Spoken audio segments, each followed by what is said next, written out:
أعوذ بالله من شرور أنفسنا ومن سيئات أعمالنا من يهده الله فلا مضل له ومن يضلله فلا هادي له أشهد أن لا إله إلا الله وأشهد أن محمدا عبده ورسوله اللهم صل وسلم وبارك على نبينا محمد سيد الأولين والآخرين سيد الأنبياء والمرسلين سيدنا محمد أما بعد فيا عباد الله أوصيكم ونفسي بتقوى الله وأنصحت نفسي وإياكم بتقوى الله فقد فاز المتقون يا أيها الذين آمنوا اتقوا الله حق تقاته ولا تموتن إلا وأنتم مسلمون اتقوا الله أيها المسلمون فإنه خير الزاد لمن استعد إلى يوم المعاد وقال صلى الله عليه وسلم اتقوا النار ولو بشق تمرة رواه البخاري ومسلم. Bapak, saudara, sahabat, tamu-tamu Allah yang mencintai Allah dan Rasulnya, mari kita perbaharui iman kita di hari yang mulia ini, di hari yang sangat kita rindukan setiap pekan. Kita berkumpul, beribadah berjamaah, sujud bersama menyembah Allah Subhanahu wa Ta'ala. Meskipun jarak kita telah jauh dari masa hidupnya Nabi Muhammad SAW, tapi semangat beliau masih hidup dalam jiwa kita, dalam diri kita. Maka kita hidupkan spirit beliau, yaitu la ilaha illallah. Itulah hakikat dari ketakwaan, itulah hakikat dari keimanan yang beliau katakan a'laha qaulu la ilaha illallah. Iman itu yang tertinggi adalah la ilaha illallah. Maka siapa yang buah bibirnya, yang pemahaman kalbunya, yang rasa yang di dalam jiwanya berujung kepada la ilaha illallah, orang inilah orang paling mulia di muka bumi. Tidak lupa mari kita perbaharui cinta dan rindu kita kepada Nabi kita Muhammad SAW, sumber kebaikan di dunia ini, yang mana Allah menyebutnya rahmatan lil alamin, pembawa rahmat bagi semua alam. Tidak hanya orang beriman, tidak hanya makhluk bernama manusia, tapi hewan pun beliau cintai, bahkan tumbuhan pun beliau sayangi. Sehingga kita mengenal ada buahnya Nabi, kurmanya Nabi, itu karena beliau menyayangi semua makhluk di muka bumi. Maka siapa yang ingin mewarisi kalbunya, maka letakkanlah dalam kalbunya rahmah, kasih sayang kepada sesama, apalagi kepada sesama yang percaya kepada Allah Subhanahu wa Ta'ala. Bapak, saudara, jemaah Jumat yang melakukan Allah, kita masih dalam suasana Rajab. Di semua penjuru umat, semua penjuru negeri, baik di dalam negeri, di luar negeri, semuanya membuka kembali hadis-hadis Nabi, kisah-kisah Nabi yang berkaitan dengan perjalanan fisik plus rohani beliau, diangkat ke aras Ar-Rahman, arasnya Allah Subhanahu wa Ta'ala, yang mana Jibril pun tidak pernah menyentuh aras. Nabi Ibrahim pun tidak pernah. Siapa yang Allah izinkan? Nabi Muhammad sallallahu alaihi wasallam. Oleh karena itu ketika disebut Ar-Rahman 'alal 'arsy istawa, Allah yang Maha Rahman, Maha Pengasih, Maha Cinta, bersemayam di atas aras.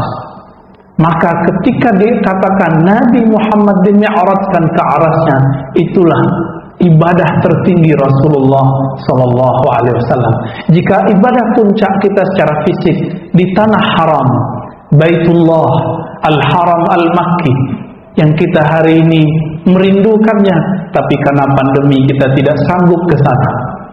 Bukan berarti Allah bertempat di Mekah sana, tapi orang yang beribadah di sana, dia akan merasakan kedekatan Rabb Allah pencipta yang memuliakan Ka'bah tersebut. Begitu juga persoalan Mi'raj. Bapak, saudara, sahabat, jamaah Jumat yang makan Allah, suatu malam Nabi Muhammad SAW antara tidur dan jaga, tiba-tiba dua malaikat datang kepada beliau, mengambil badannya secara fisik, lalu membedahnya untuk kesekian kalinya.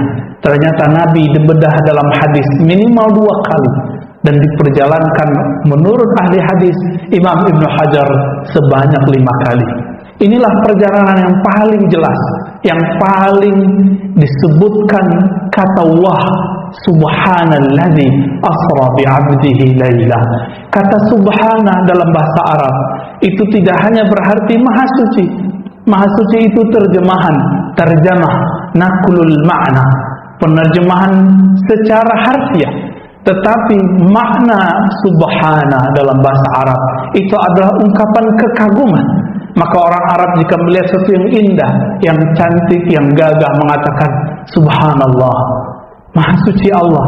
Itu terjemahannya. Tapi jika boleh kita merevisi sedikit terjemahannya, maha hebat Allah, sungguh hebat Allah. Maka tidak ada lagi perdebatan di situ, pakai roh, pakai badan, semuanya, bahkan sendalnya pun ikut terbang bersama beliau. Baru namanya subhana. Jika hanya mimpi belaka, hanya ruhaniyah yang naik, maka tidak perlu digunakan kata subhana, maha suci. Bapak saudara jemaah Jumat dimulakan Allah, Nabi Muhammad SAW dibersihkan dulu dadanya. Dan dikatakan di situ, lalu dituangkan ke dalam dadaku air iman dan hikmah. Inilah kemudian menjadi imunnya Rasulullah, kekuatan batinnya Rasulullah untuk mengarungi perjalanan rohani yang panjang. Dan di kalimat itu dikatakan kata kunci, asra.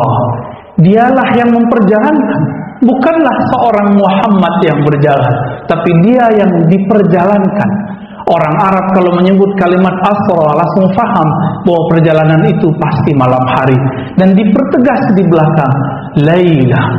Laila beda dengan al-lail. Kata al-lail bisa berarti semua malam, tapi jika dikatakan laila berarti separohnya, setengahnya, 2/3-nya. Wallahu ta'ala a'lam. Hanya Allah yang tahu hakikatnya. Tapi ada kata kunci yang paling penting, bi'abdihi.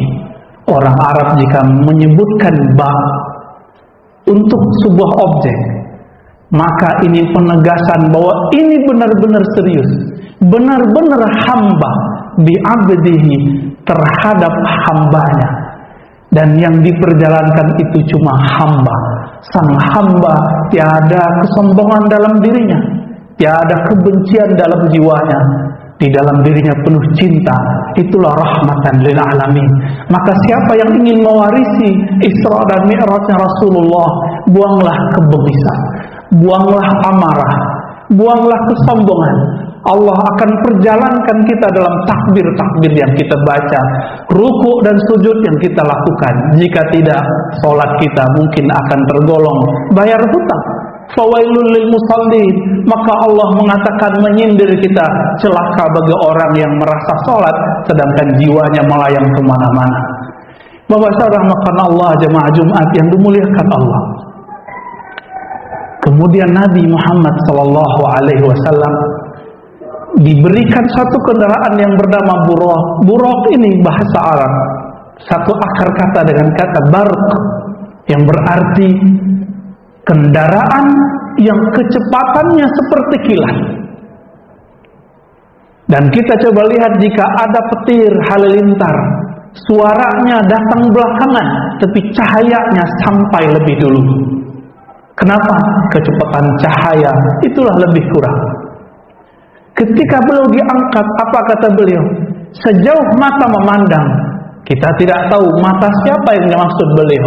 Apakah matanya buraq, atau matanya Jibril, atau matanya Nabi Muhammad SAW. Sampai di sanalah berhentinya buraq. Dan di dalam perjalanan itu belum melihat Nabiullah Musa yusalli fi qabri. Beliau masih sholat di kuburnya. Bayangkan, nabi-nabi masih sholat di kuburnya. Untuk apa sholat itu? Tentu tidak cari pahala, karena di kubur sudah tidak ada beban. Maka sholatnya para wali, para nabi di kuburnya untuk taqarrub ilallah, supaya mendapatkan derajat yang lebih tinggi lagi. Dan yang paling ajaib Bapak Saudara makan Allah, ketika Nabi memarkir buraqnya, memasuki Masjidil Aqsa, masjid yang disebut masjid jauh. Aqsa berarti abad, jauh dibandingkan orang Mekah ke Mekah, orang Mekah ke Al-Baitul Haram. Akhirnya ketika Nabi masuk, di sana ada 124.000 nabi, Semuanya ingin menjadi makmum Rasulullah Sallallahu Alaihi Wasallam. Karena itulah kesempurnaan para nabi-nabi terdahulu. Mereka sempurna jika bermakmum kepada Nabi Muhammad Sallallahu Alaihi Wasallam. Cerita ini sangat panjang, tapi lebih kurang kami ingin mengambil dua pelajaran saja dalam hadis ini. Hadis Sahih Bukhari, Muslim, Abu Daud, Tirmizi, dan hampir semua imam kita meriwayatkannya. Yang pertama, jika sholat ini ingin menjadi warisan Isra dan Mi'rajnya Nabi, maka bersihkan kolbu, jangan hanya membersihkan pakaian. Buang kesombongan, kebencian cuma karena perbedaan faham atau perbedaan strata. Yang kedua, lihatlah riwayat tadi. Nabi Muhammad masih melihat arwah-arwah para nabi, dan mereka masih ingin disempurnakan. Dan yang ajaib apa? Yang sudah wafat itu bermakmum kepada seorang imam yang masih hidup secara fisik. Maka pada hakikatnya Bapak Saudara, karena Allah, kematian itu hanya perpindahan alam. Tubuh pulang ke tanah, tapi rohnya Allah yang ditiupkan kepada nabi-nabi tersebut masih hidup, bahkan lebih leluasa. Sebentar-sebentar pindah kemana. Nanti yang sholat di bawah itu ketemu di langit pertama, yang ikut sholat di bawah itu ikut di langit kedua sampai ke langit ketujuh. Ini bukti terkuat, dalil dan hujjah paling jelas bahwa ruh para nabi, ruhnya orang-orang suci tidak pernah mati di sisi Allah. Bal ahya'un inda rabbihim yurzaqun. Itulah statement dari Allah. Mereka masih hidup di sisi Allah, maka bersalawatlah kepada mereka, sampaikan salam kepada mereka. Mereka pasti menjawabnya.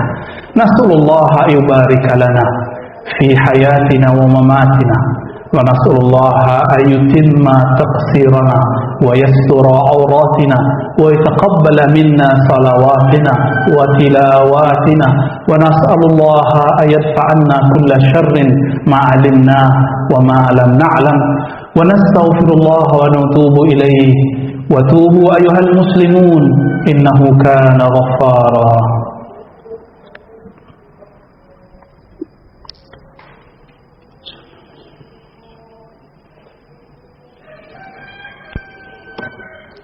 Alhamdulillahi Rabbil Alamin, alladhi ja'alana min ummati nabiyyina Muhammad sallallahu alaihi wasallam. Ashhadu an la ilaha illallah, ilahul ma'budin, ilahul alihah, rabbul alamin. Amma ba'du fa ya ibadallah, ansahtu nafsi wa iyyakum bi taqwallah faqad fazal muttaqun. وأن تجددوا إيمانكم بالكلمة الطيبة ألا وهي قول لا إله إلا الله. وأنصحت نفسي وإياكم بأن تكثروا من الصلاة والسلام إلى نبينا محمد صلى الله عليه وسلم. إن الله وملائكته يصلون على النبي يا أيها الذين آمنوا صلوا عليه وسلموا تسليما. اللهم صل على سيدنا محمد وعلى آل سيدنا محمد كما صليت على سيدنا إبراهيم وعلى آل سيدنا إبراهيم، وبارك على سيدنا محمد وعلى آل سيدنا محمد كما باركت على سيدنا إبراهيم وعلى آل سيدنا إبراهيم في العالمين إنك حميد مجيد. الدعاء: اللهم اغفر للمؤمنين والمؤمنات والمسلمين والمسلمات الأحياء منهم والأموات، وتابع بيننا وبينهم بالخيرات. رب اغفر وارحم وأنت خير الراحمين. يا مقلب القلوب ثبت قلوبنا على دينك وطاعتك، وارزقنا يا ربنا معرفتك حق معرفتك، واجعلنا ممن يعبدك كأنك نراك، فإن لم نكن نراك فإنا نشعر برؤيتك ومراقبتك. اللهم انزع من قلوبنا كل شرك وكل رياء وكبر وعجب وحسد وحقد. اللهم املأ قلوبنا بأسمائك وصفاتك. اللهم زينا يا ربنا بطاعتك، وكذلك زين أهلنا وذريتنا ومن حولنا من جيراننا ومن جميع المسلمين والمسلمات بطاعتك يا رب العالمين. ربنا آتنا في الدنيا حسنة وفي الآخرة حسنة وقنا عذاب النار. والحمد لله رب العالمين. عباد الله، Inna Allah ya'muru bil adli wal ihsan wa ita'i dzil qurba wa yanha 'anil fahsya'i wal munkari wal baghi ya'izuna wa ya'izukum wa ya'muruna bisyukri 'ala ni'amihi likay yazida ilaina min ni'ma'ihi wa nas'alullaha ayasturana wa yasturakum 'ala jami'i awratina wa awratikum walhamdulillahi rabbil alamin.